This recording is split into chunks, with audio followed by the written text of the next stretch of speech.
The Israeli military says it has now retaliated after what it called the biggest barrage of rockets and mortars from Gaza in 4 years.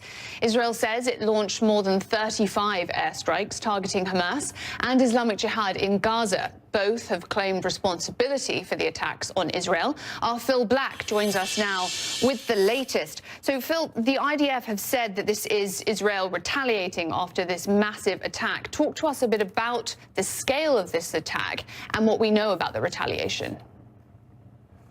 Well, the day has been extraordinary in many ways, Bianca. This part of Israel, Gaza, has not experienced something like this for years, not since 2014, the last significant war between Israel and Hamas, the militant group that controls Gaza. It all started early in the morning, around 7 o'clock local time. That's when the Israeli Defense Force said there was an initial barrage of around 30 rockets and mortars fired from Gaza into Israeli territory. Most of them knocked out of the sky by Israel's air defense system. Some of them got through, however, including a mortar round, which Israel says landed in a kindergarten. Fortunately, there were no children there at the time. It was still pretty early in the morning. And then Israel retaliated with those airstrikes you mentioned, 35 into Gaza, hitting targets that they described as terrorist and military facilities. But even after that, the rocket and mortar fire from Gaza into Israeli territory, it continued. And by the end of the day, just a short time ago, really, Israel had said that some 70 projectiles had been fired into Israeli territory. Now, Israel blames Hamas, but also it says that Iran has a hand in this through another militant group, Islamic Jihad, which it says is heavily influenced by Iran and which it says today was firing Iranian weapons. Those two groups, Hamas and Islamic Jihad, they blame Israel. They say they were responding to what they describe as Israeli aggression. So both sides blame each other here. But the key question is what happens next? Can this get bigger? So far, there have been no fatalities reported, but 3 Israeli soldiers were injured. Israel says it has no desire to escalate this, but it has every intention of defending itself. Bianca. Phil, these attacks come after several weeks of increasingly fraught relations on the Gaza Strip. Can you explain some of the short-term context that's led up to this as well? So in recent weeks, months, really, what we've seen in Gaza have been regular large-scale protests. That's what the Gazans call them, near the fence that divides Gaza from Israel. Israel has used repeatedly lethal force in stopping some of those protesters. Israel says some of them aren't protesters, that they were terrorists using the cover of the protests to try and carry out attacks, to get through the fence into Israeli territory. Israel says it was defending its border, its sovereignty, its people. There has been enormous tension and violence because of that. There has been great criticism of Israel as well. It's been accused of using disproportionate force in putting down some of those protesters, despite its insistence that it is defending itself justly. Now we have this out of nowhere, and it is kind of unexpected in a way too, because Hamas and Gaza have to some extent received considerable sympathy from those who disapprove of Israel's actions in the way that it's handled these large-scale protests. Now Gaza is once again caught up in very much an old school type conflict here, lobbing rockets and mortars from Gaza into Israeli territory. And as I say, the key question from here is, can it escalate further?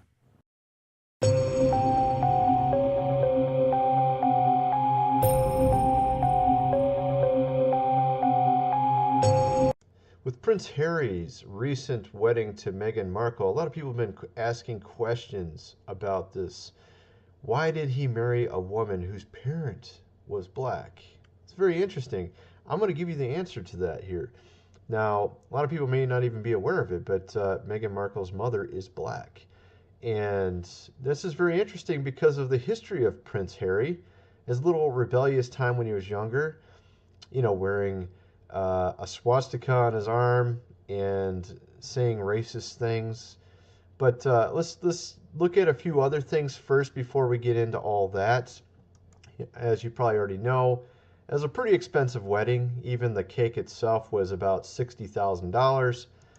And, you know, what's interesting also is Meghan Markle's half-sister, Samantha Grant, was injured in a car crash after confrontation with the paparazzi. Some people might think that has something to do with a payment, a sacrifice of some sort. I don't know, but you can obviously see the checkerboard on this church for their wedding, but far worse than that is some of the stuff we're going to get into now. This is pretty crazy. This is going to blow your mind, okay? This is really going to blow your mind. The history of the House of Windsor and those that they work with. They have the bloodlines, the 13 bloodlines, and where they originally are from, and it will all tie together with Prince Harry and why he was rebelling the way he was when he was younger. Let's check this out here first, and you'll see what I'm getting at. The couple set their wedding date for April 29, 2011. Coincident? Okay, so this is actually for Prince William. Now check this out. The date matches something very interesting. Coincidentally, it was the exact same day as Hitler's wedding day, and it marked the 66th anniversary of Hitler's marriage to Eva Braun. And to watch U.S. television fawning, Fox, CNN, CBS, all of them. Oh, it's so wonderful. No one in America can wait until next week, the way they're hyping it. Yes, everything was perfectly perfect until the balcony kiss that royal wedding watchers waited for breathlessly.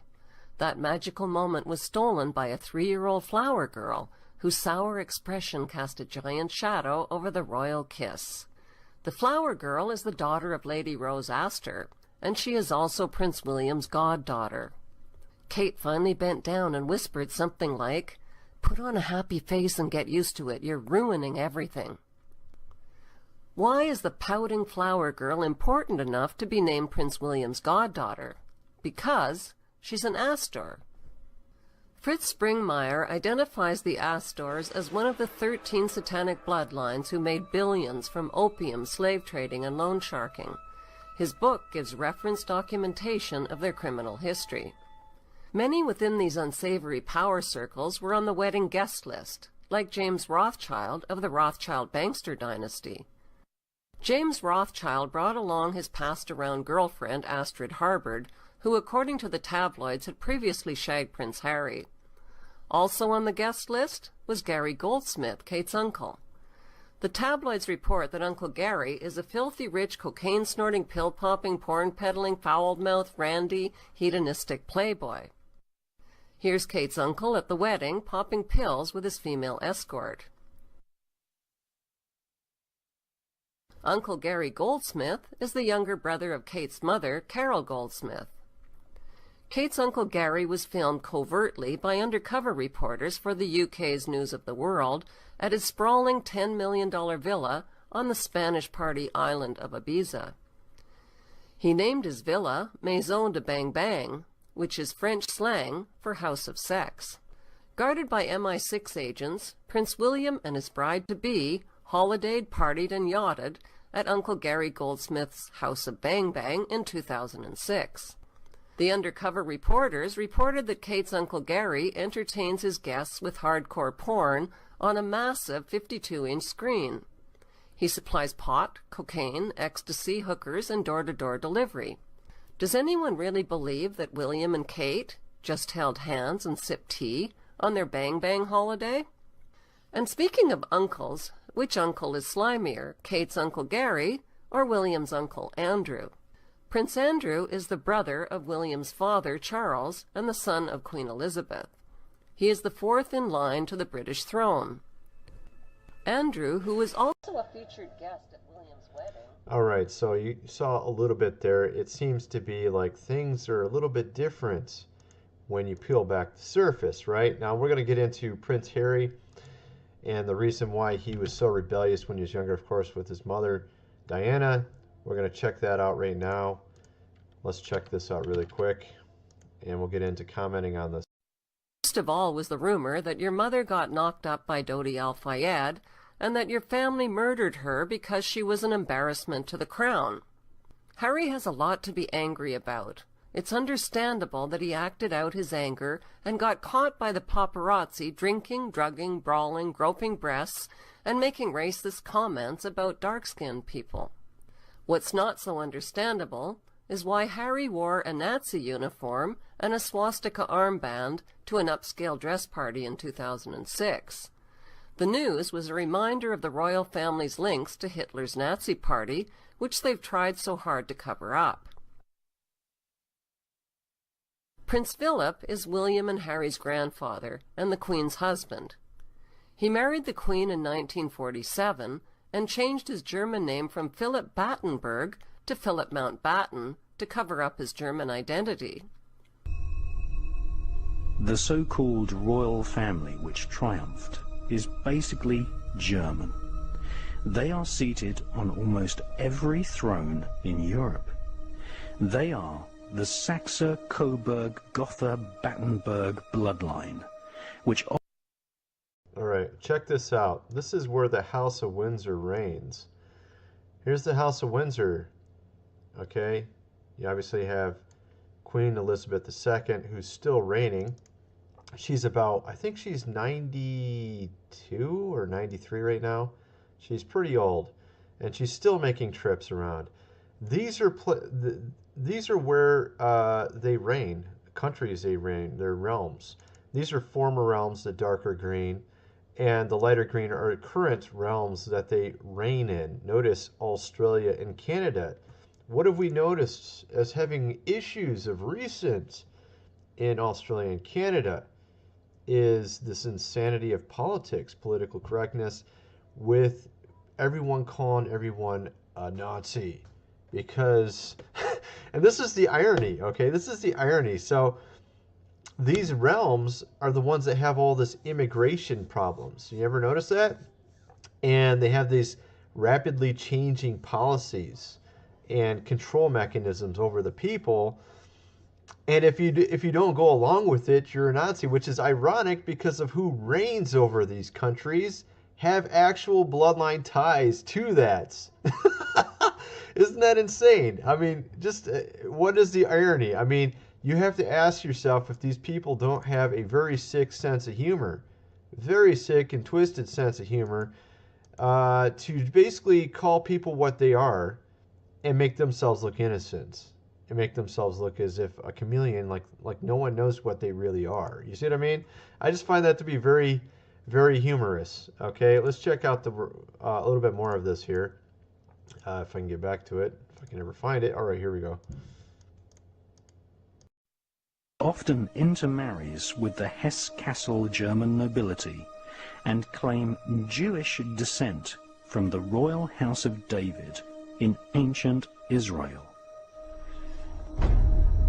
They raise their children without love or compassion, breeding each successive generation to be at the head of a military establishment who keep an angered peace by use of fear, surveillance, and war.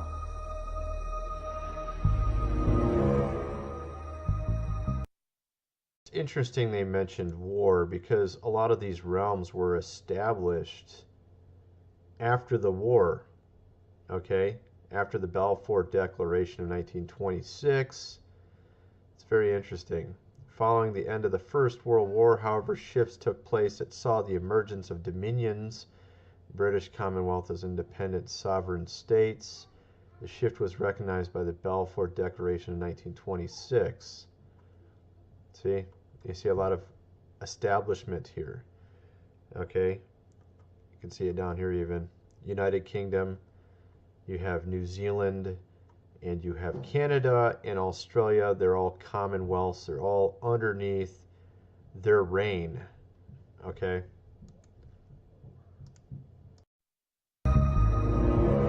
Contrary to what the royal spin doctors have written in the school history books, Queen Victoria was not popular.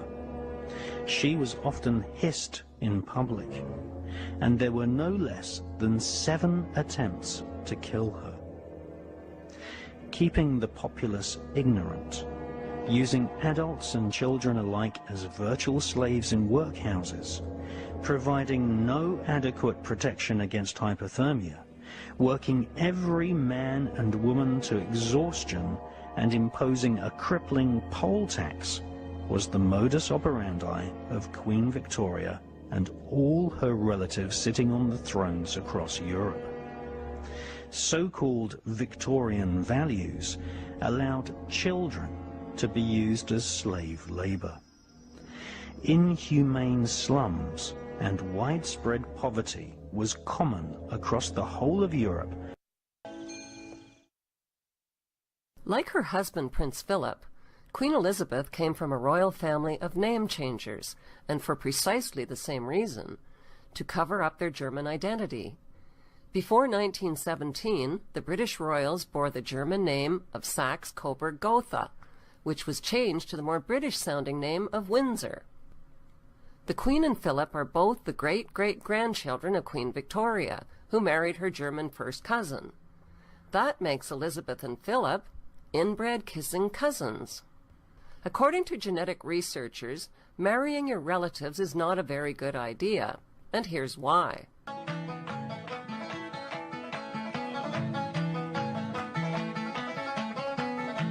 Now it looks like they're having a little bit of fun there with the whole genetic marrying cousins thing.